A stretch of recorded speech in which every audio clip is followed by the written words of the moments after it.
Assalamu alaikum everyone, I am Dia Farooq Niaz. I will be your host for the HIPC School of Law channel. In this channel, we have very exciting people, stories, news, current events, everything for you.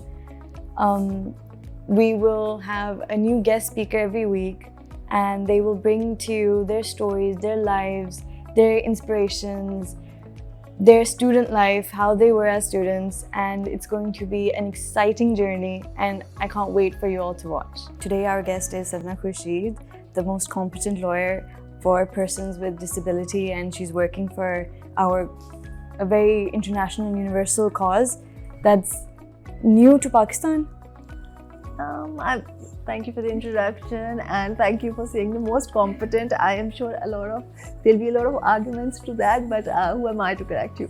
But the thing is, universal importance, yes, something that is universally accepted and followed, but unfortunately in Pakistan we are lagging behind in this field, that there are not special facilities for people who are differently abled or people who have different disabilities.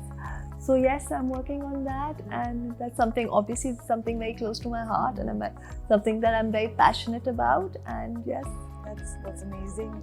Thank you so much for starting this or paving the way in Pakistan for this. So I think we are a student-based channel. So our first question would be, what's your inspiration? Why did you become a lawyer? Like I said before, I wish I had a very nice and glamorous story to tell you, but law is something, I've not always been a wheelchair user. I'll tell you something about myself, so that'll explain my law journey as well. So I've not always been a wheelchair user. I was a teenager when I was in a car accident in which I suffered a spinal cord injury at a high level, which left me paralyzed from all 4 limbs. So since then, I'm a wheelchair user. I was a medical student at that time, and I had just gotten admission into a college, and it was my lifelong dream of becoming a doctor. So obviously, when this accident happened, medicine was out of question. So the initial few years of my life, studies and life and living were like very alien concepts. It was a battle for survival. So it took me a long time, and it took me many years and many surgeries and many treatments and many tears, sweat and blood they passed when I finally decided now is the time that enough is enough with the crying, enough with feeling depressed, enough with feeling like a victim. Obviously, it happened. I had no control over it, and I wish it hadn't happened to me, but it did. So I have no choice in that. So what I do have a choice in is how I can move on from this injury, how I am going to make a life for myself from now on. So the first step was, obviously, I was going to resume my studies, because I come from a background, and I think mostly society, we are very, our parents are always, yes. So I narrowed down to things, psychology or law. So I think law, my grandfathers from both sides, they were lawyers. So I think maybe that played a part. I chose law. And I am so glad I did, because I think my love for reading helped me in that. It tilted me towards law. So, and it's been a very fun journey. And when I decided to study law, I chose University of London, the international program. But I couldn't join any university, no institute, because they weren't catered for my special needs. So I'm entirely self-taught. Yeah, so it has been tough, and since I cannot write, I had to dictate and format each and everything. That may sound that it's not a big deal. And I don't make it out to be a big deal. But it is when you have to spell out each and every word, when you have to tell the writer that comma here, full stop, pause, new line, new paragraph, capital letter, capital off. So yeah, it used to be frustrating, but I have made an active decision in my life that I'm not going to let these small obstacles affect me, and because that's not the kind of person that I am. I'll always look towards the positive side. So yeah, at least I had the means and I had the opportunity to study and complete my law degree. So here I am. And we're so thankful that you have. So, University of London, you've said, accommodated you and your needs. Do you think now in Pakistan those needs need to be highlighted? They do, definitely. I mean, the British Council was very accommodating towards each and every need of mine. But now I am so glad. I mean, I missed out on student life, college life. And when I visit, a campus like this, HRBC School of Law, I see ramps there and I see differently able students there. It is so heartwarming to see, and I wish I had it at that time. But I'm glad other people are going to get to enjoy it. Your hard work is going to be paid off by so many other students. What did you struggle with most when you came into the law profession? I think struggle as such, I mean, everything has been a struggle, obviously. But I think my struggle towards the whole concept of getting public and commercial spaces accessible, that has been a struggle, but it has ended successfully. So now those few years that I've been fighting for this right, they don't seem like a big deal now because I'm victorious now. So I don't dwell on that. But yes, it has been tough. It has been very frustrating at times. Because a simple thing like getting a ramp made at every place, it's like it's very disheartening when people treat you like you don't even matter, and so it has had its very low moments. But now that I'm successful, so yes, good. I'm glad that whole journey made me into the person that I am today. I developed very thick skin very early on, so I don't let a negativity affect me that much now. Or Sana, how were you as a student? Were you a good student? No? I don't know.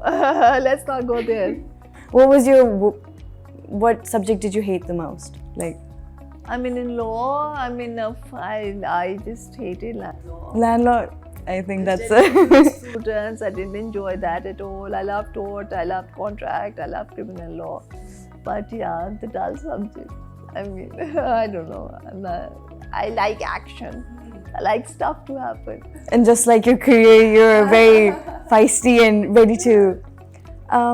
So how has Pakistan helped in accommodating you, or has the government come up with any notifications, mandates? Yes.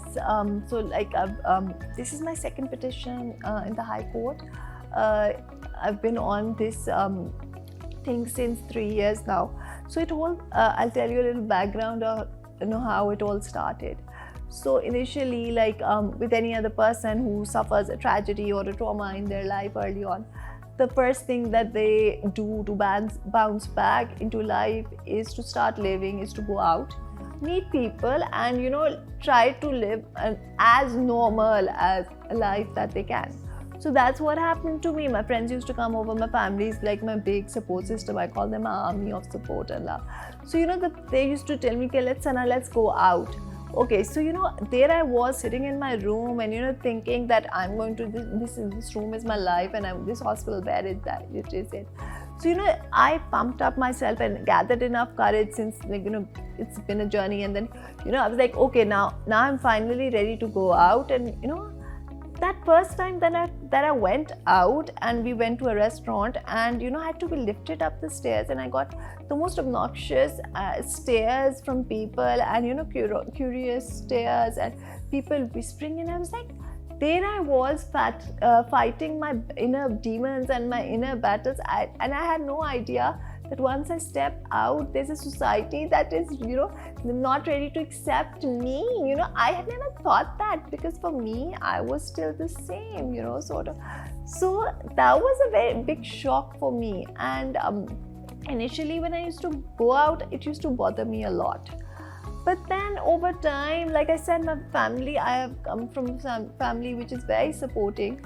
They didn't let it affect me that much. I mean, I remember my sisters used to stand guard all the time, that if anybody comes up to me and asks me any kind of awkward question, they used to answer them.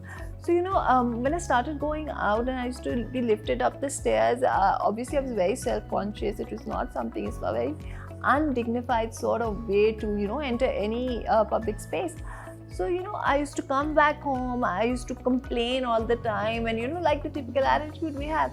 And then one day I was like, I am no better than the people I complain about, because I'm not doing anything for myself. What have I done to make my life easy? So that's when it all started, and then I consulted a civil advocacy firm, and they took up my case pro bono. And then we started calling out places which were not accessible. We started writing letters left, right, and center. So, and the first restaurant I went to and I called it out, their lack of access, and they were very sweet about it, and they made a ramp for me. So that was a very encouraging first step that I felt successful, and it was like a pat on my back. It wasn't so easy. You've done something. Why did I waste so much time? So not everybody was that accommodating. A lot of people made me feel that why should we make a ramp for one person? It's like, I'm not one person. I'm not the only wheelchair user in this town. The reason you don't see more people is because you've not put facilities for them. So, even if they want to come, where should they go? So, I faced a lot of, I used to get comments like, if she can't enter a space, why does she even want to go there? She wants to eat out, why doesn't she eat in the car?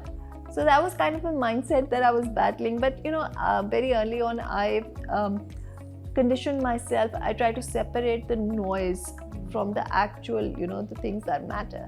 Because if you let every negative comment, every negative stare, every negative action affect you, then you are ruined. So you need to think of that as noise and just ignore it. So I think that's when it all started, and when we started researching, we found out that there were already laws in place which made it mandatory for every public and commercial space to have a ramp and a disabled toilet present in their premises. So the issue with any law was that it's implemented. How many restaurants do we know that have a disabled toilet? Or restaurants, there's so many other things to life. It's just So that's how it all started, and the first petition got disposed of, but that we didn't let that discourage us. We filed a new petition, and I am so grateful, and I am so happy now that my case is under Justice Jawad Hassan now. And I always say we ask and we get, and we ask for one thing and we're getting 5 things in return. So because it's not a fight for me, it's a fight for everybody. It's a fight for equality. So everybody deserves a chance, an equal level playing field. Whatever rights you enjoy, I have the same rights to it. I don't need to beg for them. I don't need to fight for them. Those are not favors. I'm entitled to them. So things are moving forward and things are going on, and let's see. Hopefully, like I say, I always, we talk in hashtag terms now, so the future is accessible, inshallah. I would like to ask, what do you want to see changed in the next 5 years? What would you like to see in Pakistan, in our atmosphere? I would, in an ideal world, not just persons with disabilities, everybody, that includes, so many other things and so many other people. Everybody should get to enjoy life, and they have the same quality of life, because we are all made equal. And one of my favorite things is to visit schools and visit young children and tell them, spread awareness regarding disabilities and different people. And it's not just about being different or having a disability. It's like we sometimes judge people who are slightly different to us, the color of the skin, the way they talk. Yes. As kids, it stems from this societal judgment we all have. Exactly. So we have these preconceived notions of people who we've already put in categories, and then we ignore them, we don't mingle with them, we don't interact with them. So in an ideal world, that's what I like to see Pakistan, a very open and accessible and accepting and a very kind place. That's a gorgeous message to give everyone. Then we can't depend upon the state is not going to do all that. A lot of responsibility comes on ourselves as well. Because ultimately, things like these are not just legal issues. There are like we have a moral responsibility. It's a It's a civic societal duty. issue we have. Exactly. A duty on ourselves that we need to Exactly. change. So Sana, I would like to ask, what do you love to do in your free time? What are your hobbies? What are your interests? How do you spend life after all your hard-hitting lawyer stuff?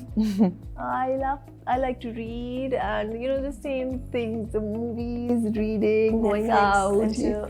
Yes, Netflix and chill. And I've got two, a young niece and nephew, and I love spending time with them. So yeah, the usual, I guess. Great. I love to travel.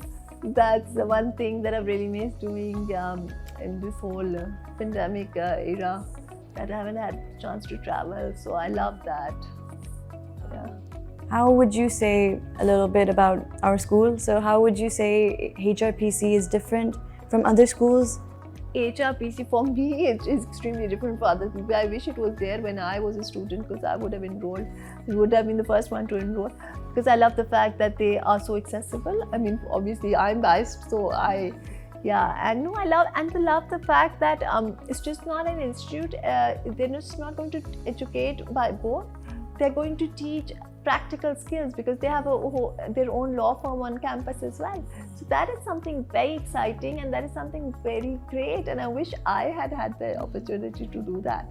So HRPC for me, and it sounds like an awesome institute to be in, and I wish them all the best. Well, thank you so much for coming to our campus and seeing it, and I think you've seen live the ramps and the accessibility we've created. I've been on all of them. I've approved of them. Approved of them. Well, that's great. That's, I think, what we've wanted, what our foundation was. Yes, the whole point is that, independence. Yes. Independence is the key. And you don't feel like asking for help Yes, every of step course. of the way. Obviously, there are a lot of things that I need help for, but the things that I can do independently, I'd like them to do independently. Of course. We should have autonomy of our own selves. So Sana, I would like to ask you, what expectations do you have from this college? Like, how do you think our students are going to graduate?